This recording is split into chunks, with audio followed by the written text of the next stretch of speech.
Clip number 289۔ اس clip میں آپ سورہ انعام کی آیت نمبر 50 اور 51 کی تلاوت، ترجمہ اور تفسیر قرآن صراط الجنان سماعت فرمائیں گے۔ بسم اللہ الرحمن الرحیم۔ ترجمہ: اللہ کے نام سے شروع جو نہایت مہربان رحمت والا ہے۔ قل لا اقول لكم عندي خزائن الله ولا اعلم الغيب ولا اقول لكم اني ملك ان اتبع الا ما يوحى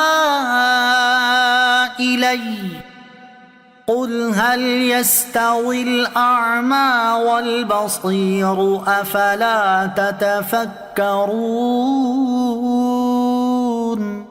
ترجمہ: اے حبیب تم فرما دو، میں تم سے نہیں کہتا کہ میرے پاس اللہ کے خزانے ہیں، اور نہ یہ کہتا ہوں کہ میں خود غیب جان لیتا ہوں، اور نہ تم سے یہ کہتا ہوں کہ میں فرشتہ ہوں، میں تو صرف اس وحی کا پیروکار ہوں جو میری طرف آتی ہے۔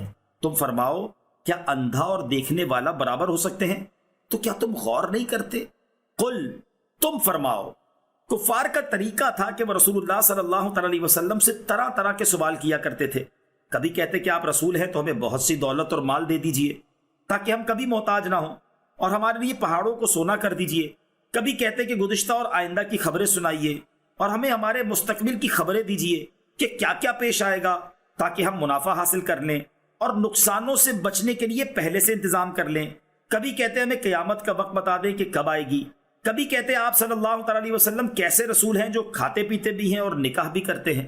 ان کی ان تمام باتوں کا اس آیت میں جواب دیا گیا کہ تمہارا یہ کلام نہایت بے محل اور جاہلانہ ہے، کیونکہ جو شخص کسی چیز کا دعویٰ کرتا ہے اس سے وہی باتیں دریافت کی جا سکتی ہیں جو اس کے دعوے سے تعلق رکھتی ہوں۔ غیر متعلق باتوں کا دریافت کرنا اور ان کو اس کے دعوے کے خلاف دلیل و حجت بنانا انتہا درجے کی جہالت ہے۔ اس لیے ارشاد ہوا کہ آپ صلی اللہ تعالیٰ علیہ وسلم فرما دیجئے، میرا دعویٰ یہ تو نہیں کہ میرے پاس اللہ عز و جل کے خزانے ہیں جو تم مجھ سے مال و دولت کو سوال کرو، اور اگر میں تمہاری مرضی کے مطابق تمہارا دعویٰ پورا نہ کروں تو تم رسالت کے منکر ہو جاؤ، اور نہ میرا دعویٰ ذاتی غیب دانی کا ہے کہ اگر میں تمہیں گزشتہ یا آئندہ کی خبریں نہ بتاؤں تو میری نبوت ماننے میں بہانہ کر سکو۔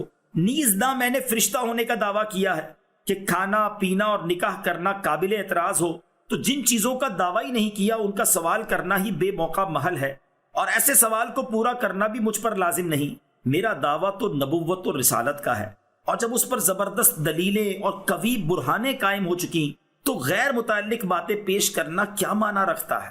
نبی کریم علیہ الصلوۃ والسلام کے علم غیب کا انکار کرنے والوں کا رد۔ اس سے صاف واضح ہو گیا کہ اس آیت کریمہ کو تاجدار رسالت صلی اللہ تعالیٰ علیہ وسلم کے غیب پر مطلع کیے جانے کی نفی کے لیے سند بنانا ایسا ہی بے محل ہے جیسا کفار کا ان سوالات کو انکار نبوت کی دستاویز بنانا بے محل تھا۔ مذکورہ بالا کلام کو پڑھنے کے بعد اب دوبارہ آیت کا ترجمہ پیش کیا جاتا ہے۔ اسے سنیں اور غور کریں کہ کیا واقعی آیت میں یہی بیان کیا گیا۔ فرمایا، اے حبیب تم فرما دو، میں تم سے نہیں کہتا کہ میرے پاس اللہ کے خزانے ہیں، اور نہ یہ کہتا ہوں کہ میں خود غیب جان لیتا ہوں، اور نہ تم سے یہ کہتا ہوں کہ میں فرشتہ ہوں، میں تو صرف اس وحی کا پیروکار ہوں جو میری طرف آتی ہے، اور یہی نبی کا کام ہے، لہٰذا میں تمہیں وہی دوں گا جس کی مجھے اجازت ہوگی، اور وہی بتاؤں گا جس کی اجازت ہوگی، اور وہی کروں گا جس کا مجھے حکم ملا ہو۔ اس آیت سے حضور پر نور علیہ الصلوۃ والسلام کے علم عطائی کی نفی کسی طرح مراد ہی نہیں ہو سکتی، کیونکہ اس صورت میں آیتوں میں تعرض کا قائل ہونا پڑے گا، اور وہ بالکل باطل ہے۔ علامہ نظام الدین حسن بن محمد نیشا پوری رحمت اللہ تعالی علیہ اسی آیت کی تفسیر میں فرماتے ہیں، ارشاد ہوا کہ اے نبی فرما دو کہ میں تم سے نہیں کہتا کہ میرے پاس اللہ تعالیٰ کے خزانے ہیں۔ یہاں یہ نہیں فرمایا کہ اللہ تعالیٰ کے خزانے میرے پاس نہیں، بلکہ یہ فرمایا کہ میں تم سے یہ نہیں کہتا کہ میرے پاس اللہ کے خزانے ہیں، تاکہ معلوم ہو جائے کہ اللہ تعالیٰ کے خزانے حضور اقدس علیہ الصلوۃ والسلام کے پاس ہیں، مگر حضور علیہ الصلوۃ والسلام لوگوں سے ان کی سمجھ کے قابل باتیں فرماتے ہیں، اسی لیے آپ علیہ الصلوۃ والسلام نے ان سے ایسا فرمایا، اور وہ خزانے تمام اشیاء کی حقیقت و ماہیت کا علم ہیں۔ حضور علیہ الصلوۃ والسلام نے اسی کے ملنے کی دعا کی اور اللہ تعالیٰ نے قبول فرمائی۔ پھر فرمایا، میں نہیں جانتا، یعنی تم سے نہیں کہتا کہ مجھے غیب کا علم ہے، ورنہ حضور اقدس علیہ الصلوۃ والسلام تو خود فرماتے ہیں مجھے ما کانا و ما یکون کا علم ملا، یعنی جو کچھ ہو گزرا اور جو کچھ قیامت تک ہونے والا ہے سب کا علم مجھے عطا کیا گیا۔ اس آیت کے آخر میں فرمایا کہ کیا اندھا اور دیکھنے والا برابر ہے؟ اس سے مراد یہ ہے کہ کیا مومن و کافر اور عالم و جاہل برابر ہیں؟ یعنی ہرگز برابر نہیں ہیں۔ وَأَنذِرْ بِهِ الَّذِينَ يَخَافُونَ أَن يُحْشَرُوا إِلَى رَبِّهِمْ لَيْسَ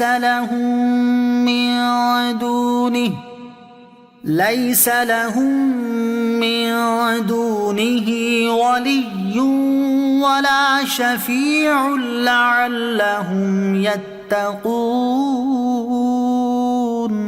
ترجمہ: اور اس قرآن سے ان لوگوں کو ڈراؤ جو اس بات سے ڈرتے ہیں کہ انہیں ان کے رب کی طرف یوں اٹھایا جائے گا کہ اللہ کے سوا نہ ان کا کوئی حمایتی ہوگا اور نہ کوئی سفارشی۔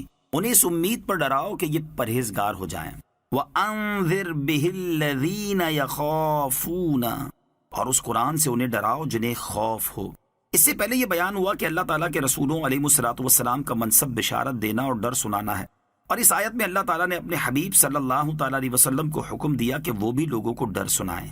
چنانچہ ارشاد فرمایا کہ اے حبیب صلی اللہ تعالیٰ علیہ وسلم، آپ اس قرآن میں ذکر کیے گئے عذابات سے ان لوگوں کو ڈرائیں جو اس بات سے ڈرتے ہیں کہ انہیں ان کے رب کی طرف یوں اٹھایا جائے گا کہ اللہ تعالیٰ کے مقابلے میں ان کا کوئی حمایتی اور سفارشی نہ ہوگا۔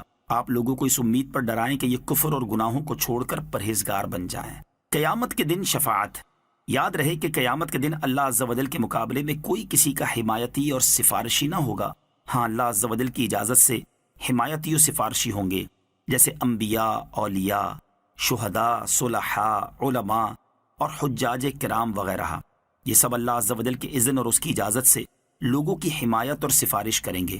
انبیاء کرام علیہ الصلوۃ والسلام اور اولیاء عظام رحمۃ اللہ تعالی علیہم کی شفاعت تو واضح ہے، تبرکاً دیگر حضرات کی شفاعت سے متعلق 4 احادیث پیش کی جاتی ہیں۔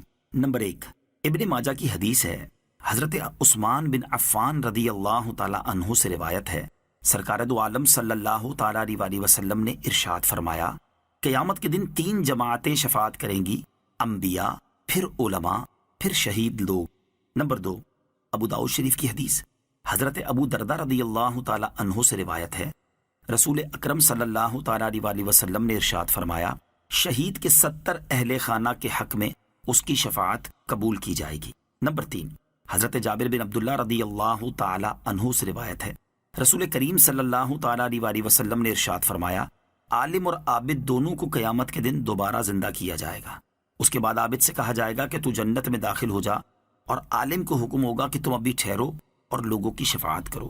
نمبر 4، حضرت ابو موسیٰ اشعری رضی اللہ تعالی عنہ سے مرفوعاً روایت ہے کہ حاجی کی شفاعت اس کے خاندان کے 400 افراد کے حق میں قبول کی جائے گی۔